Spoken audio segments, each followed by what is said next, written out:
Ya, polisi telah menyerahkan berkas pemeriksaan Cristiano Tarigan sebagai tersangka kasus kecelakaan maut yang terjadi tanggal 24 Mei 2025 yang menewaskan mahasiswa UGM Argo Eriko ke Kejaksaan Negeri Sleman, Saudara. Sementara polisi juga masih menyelidiki kasus penggunaan plat palsu di mobil Cristiano ketika kecelakaan terjadi. Lantas, apakah proses hukum pidana terhadap dua kasus yang berbeda ini masih berkaitan, bisa berjalan beriringan?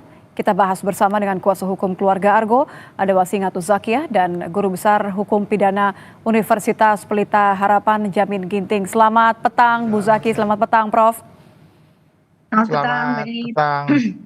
Saya mau ke Bu Zaki terlebih dahulu. Niti ingin bertanya kepada Bu Zaki. Ibu, ini kan kuasa hukum sudah terinfo ya terkait dengan pelimpahan berkas Cristiano yang sudah dilimpahkan ke Kejaksaan. Ya, 2 hari yang lalu kami sudah menerima, jadi kepolisian mengantarkan kepada kami SP2HP dan surat pemberitahuan perkembangan hasil penyidikannya yang mulai dari penerbitan sprindik, pemanggilan saksi, pemeriksaan saksi, jadi ada tahapannya ya, dan lain-lain berkaitan dengan proses penyidikan, lalu pengiriman SPDP ke Kejaksaan, penetapan tersangka, penahanan terhadap tersangka, serta pengiriman berkas perkara ke Kejaksaan. Beberapa hal itu langkah-langkah yang dilakukan oleh kepolisian dan itu sudah kami terima. Besok rencananya kami akan ketemu dengan pihak penyidik untuk memperjelas siapa saja yang sudah diperiksa dan termasuk barang bukti apa saja yang sebenarnya sudah dikantongi oleh polisi, karena ada beberapa hal yang memang kami sudah kumpulkan yang nanti akan bisa ditambah, sehingga nanti kami akan punya bahan juga untuk pertemuan dengan Kejaksaan. Kalau Anda bilang ada bahan, berarti sebenarnya apa yang ingin Anda pastikan tidak lolos dari penyelidikan polisi? Ya, saya kira kami memang mendiskusikan banyak hal ya. Jadi di tim kuasa hukum bersama-sama dengan teman-teman di dosen Fakultas Hukum bahkan mendiskusikan proses itu mulai dari awal gitu. Misalnya, apakah benar hanya ada satu CCTV yang ada di sana?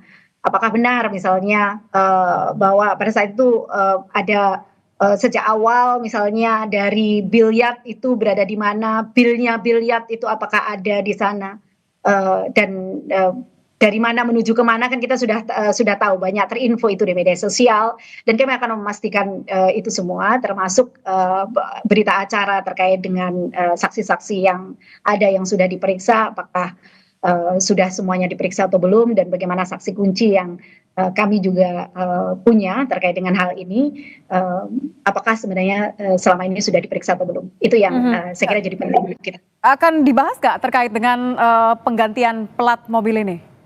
Ya, tentu salah satu yang nanti akan dibahas itu, tetapi terkait dengan pergantian. Jadi yang kita bahas itu lebih ke laporan terkait dengan peristiwa tabrakan. Untuk pergantian plat nomor tentu tidak terpisah dari proses pembahasan, karena itu adalah barang bukti yang memang ada dari proses kecelakaan itu, tetapi terkait dengan pergantian nomor tentu berkas perkaranya bisa jadi akan di-split. Hanya saja ini kan ada kaitan ya, karena itu adalah barang bukti dari kecelakaan ini, dan kemudian ada proses pemalsuan dokumen yang itu tidak cukup pelanggaran di Undang-Undang Lalu Lintas, bukan pasal 280 tapi pasal nanti terkait dengan pemalsuan dokumen. Nah, ini menarik nih. Belum lagi ada potensi untuk obstruction of justice itu. Ini yang ini berarti harus saya minta pandangan dari Prof. Jamin. Prof, kalau tadi dikatakan sama Bu Zaki bahwa beberapa hal termasuk dengan penggantian plat nomor mobil ini ya, kemudian apakah ada nanti ujungnya kepada perintangan penyidikan. Saya mulai dari pasal untuk unsur pidana kelalaian deh. Ini kan memang yang sudah kemudian apakah akan beriringan dengan kasus pemalsuan plat mobil? Ya, pertama saya berduka ya dengan keluarga aku, yang saya hormati, turut berduka. Yang kedua, di Indonesia ini terkait dengan laka lantas, pasalnya sangat lemah. Kenapa saya lemah? Karena klasifikasi laka lantas yang mengakibatkan kematian itu kelalaian. Tidak pernah ada unsur kesengajaan. Bahkan beberapa kasus yang kita pernah lihat, orang yang pulang dari nightclub minum alkohol, itu mengendarai mobil itu juga kelalaian. Nah, itu kan sebenarnya kalau di Eropa, Anglo-Saxon sistem hukumnya itu mengatakan itu adalah unsur kesengajaan, intoksinasi. Jadi kalau kita sudah minum minuman keras, ya narkoba atau apa, kita sudah tahu pasti kalau kita bawa mobil akan mengakibatkan orang mati. Itu first murder, pembunuhan tingkat pertama karena sudah berencana. Nah, itu hukumannya lebih berat. Tapi di Indonesia enggak. Jadi enggak pernah di Indonesia ada orang menabrak, ya, atau mobilnya nabrak mobil lain atau nabrak orang mati sampai 8, sampai 3, sampai 10, itu enggak pernah hukum mati. Dia enggak pernah hukum seumur hidup. Hukumannya maksimum 6 tahun. Karena begitu Karena 310 dianggap mengatakan kelalaian. begitu. Ya, dianggap itu sebagai suatu kelalaian begitu ya. Jadi menurut saya kasus ini juga hampir ya, bahkan kasus seperti ini banyak sekali terjadi di Indonesia. Ya, cuma mungkin karena ini atensi, tentu ini menjadi perhatian publik yang cukup bagi pelajaran ya, supaya jangan sampai lagi nanti banyak kejadian-kejadian kasus-kasus ini hanya memang begini, Mbak. Itu ya. Jadi di undang-undang lalu lintas itu kalau mereka sudah berdamai, sudah memaafkan, bisa kasusnya dihentikan. Nah, itu salah satu unsur yang bisa memberhentikan penuntutan. Ya, Dalam keluarga konteks Kristianus sih sudah melakukan ini ya, Atlantas. permintaan maaf ya kepada keluarga ya, Bu Zaki ya?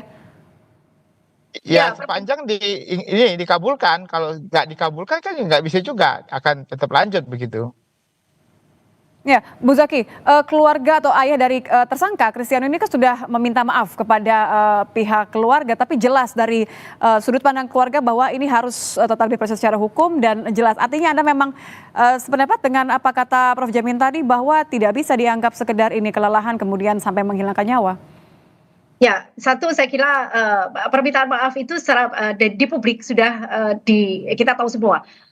Kemudian apakah kemudian keluarga memang sampai saat ini memang masih menenangkan diri untuk itu harus kita hormati karena bagaimanapun juga trauma itu tidak bisa selesai 1-2 hari, seminggu, 2 minggu tidak bisa seperti itu.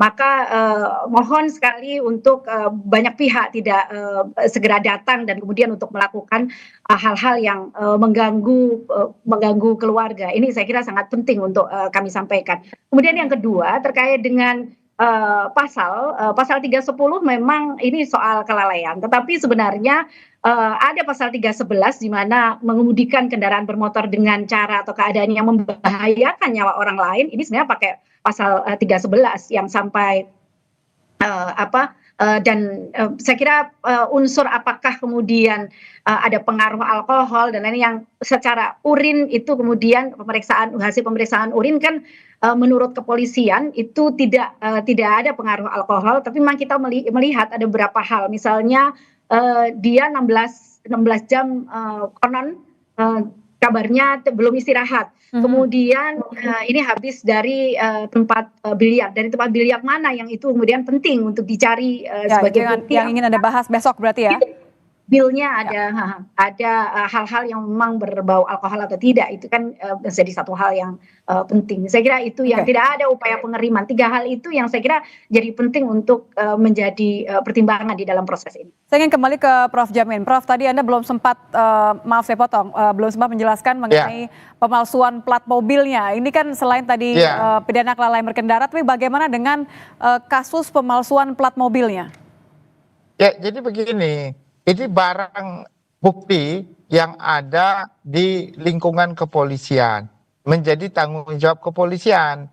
Nah, kalau sampai ada pihak lain yang berusaha untuk merusak barang bukti, ada pihak lain yang coba menghilangkan barang bukti, ya itu memang ada upaya untuk menghalangi penyidikan.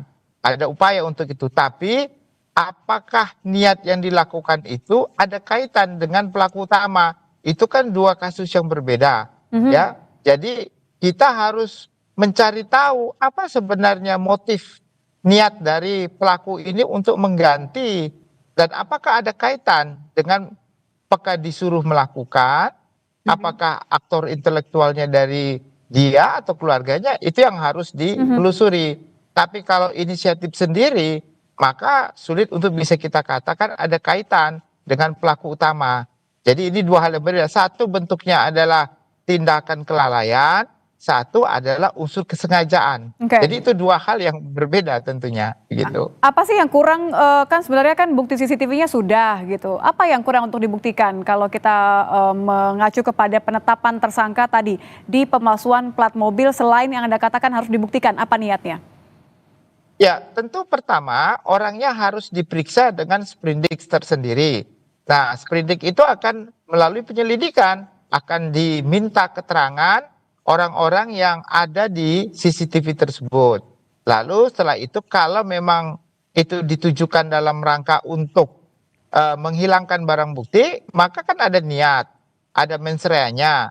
Nah, kalau ada mens rea-nya itu baru bisa ditingkatkan ke penyidikan karena itu peristiwa pidana, ya. Tapi kalau orangnya memang gak ada kaitan dengan itu, tidak pernah disuruh, berarti dia sendiri yang bisa mempertanggungjawabkan itu untuk dinaikkan ke tingkatan penghalangi penyidikan tadi tersebut. Oke. Jadi ada pihak lain yang berusaha untuk penyidikan ini tidak dilanjutkan karena tadi salah satunya untuk menghilangkan bukti kalau itu sebenarnya platnya plat palsu. Nah, itu kaitan dengan plat palsu, bukan kekaitan dengan kecelakaannya begitu. Itu dua hal yang berbeda yang harus dipisahkan begitu. Oke, singkat saja Bu Zaki terakhir.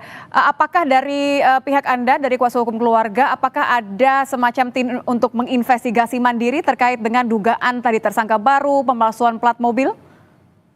Ya pasti, kami akan melakukan tambahan-tambahan bukti dan kemudian terkait dengan saksi, termasuk misalnya nanti ketika ada temuan baru yang terkait dengan pemalsuan plat nomor, saya kira ini kan mengarah pada obstruction of justice, tindak pidana yang menghalangi proses peradilan, bisa saja kemudian mengarah ke sana. Jadi ini perbuatan yang memang sengaja dilakukan untuk menghambat, menghalangi, menggagalkan proses penegakan hukum dalam proses penyelidikan dan seterusnya nantinya. Sehingga proses ini kalau memang nanti terkait, memang ini jadi penting untuk mengarah ke obstruction of justice. Baik, besok akan bertemu membicarakan sampai tuntas termasuk soal penggantian plat nomor mobil. Terima kasih Wasingatu Zaki, Ibu Zaki, kuasa hukum keluarga Argo. Terima kasih Prof. Jamin Ginting sudah bergabung bersama kami di Kompas Petang. Selamat petang.